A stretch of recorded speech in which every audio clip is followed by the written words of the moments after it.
Bonjour à tous sur ma chaîne YouTube, encore une nouvelle vidéo coup de gueule de Cassman. Je vous avais dit que je n'en finirais pas, hein. J'en ai pas fini avec les vidéos coup de gueule, encore une autre. La première c'était au sujet des smartphones où on ne peut pas retirer forcément les batteries, ou si on oublie de les retirer, ben on a des petites surprises avec la destruction du smartphone, du dit smartphone. Ensuite, il y a eu les lampes, les nouvelles lampes électroniques qui soi-disant durent très longtemps, et ça n'est pas du tout le cas. Je pense que je ne suis pas le seul à m'en rendre compte. Qu'elles soient no-name ou qu'elles soient de marque, elles ont la même durée de vie. Chez moi, elles durent moins d'1 an. Et enfin, voilà, encore des composants électroniques. Je vous avais déjà parlé dans une ancienne vidéo aussi, et dans un tuto ou un article sur mon site cassman.fr. Je vous avais parlé d'électronique que j'achète pour faire des montages, etc.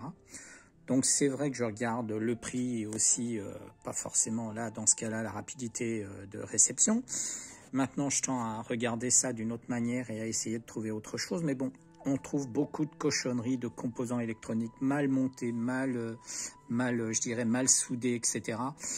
Et qui ne résistent pas eux aussi dans le temps. Et ça, c'est vraiment décevant. Là, j'ai un module.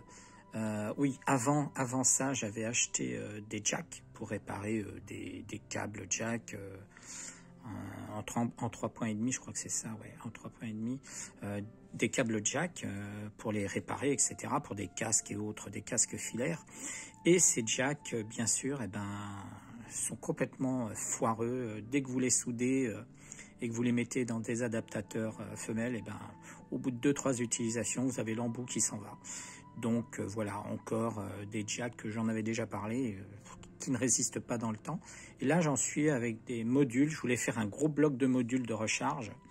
Et j'ai dû me restreindre à faire juste des mini-modules parce que au niveau électronique, il faut que je recommande tout un lot de ces petits adaptateurs qui me permettent de charger des accus.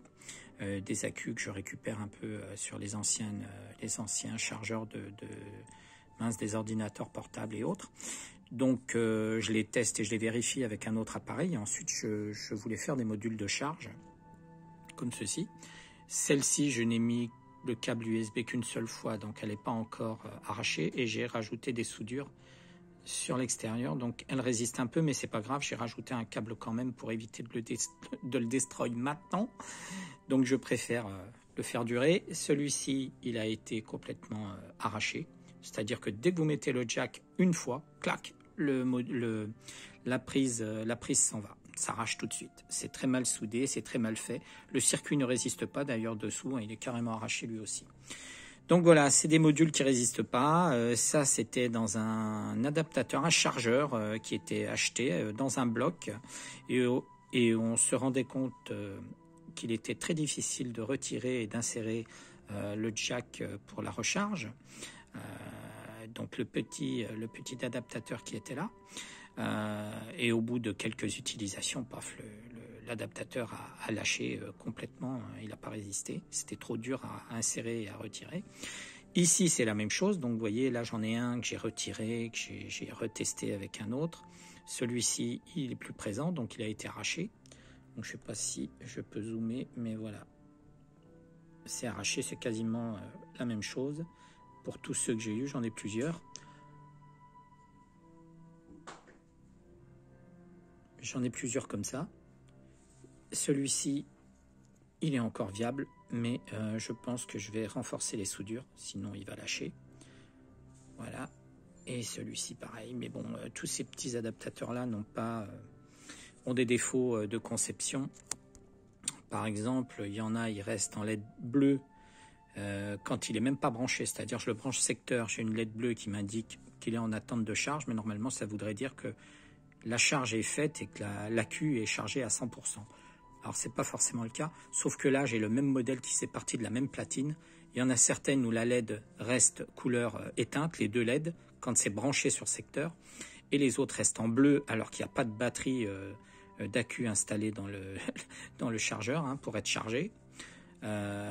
Et d'autres, quand je mets l'accu en place, elle passe au rouge puisqu'elle est en mode chargement, et là il n'y a pas de problème, elle passe en rouge, sauf que j'ai pas de fin de chargement, ça peut durer très longtemps, et là je suis obligé de vérifier que ça ne dépasse pas un certain temps, quand je vérifie les accus au bout d'1 ou 2 heures, même avant, au bout de 20 à 30 minutes, pour pas dégrader mes accus, elles sont déjà à pleine charge. Donc normalement, il faudrait arrêter.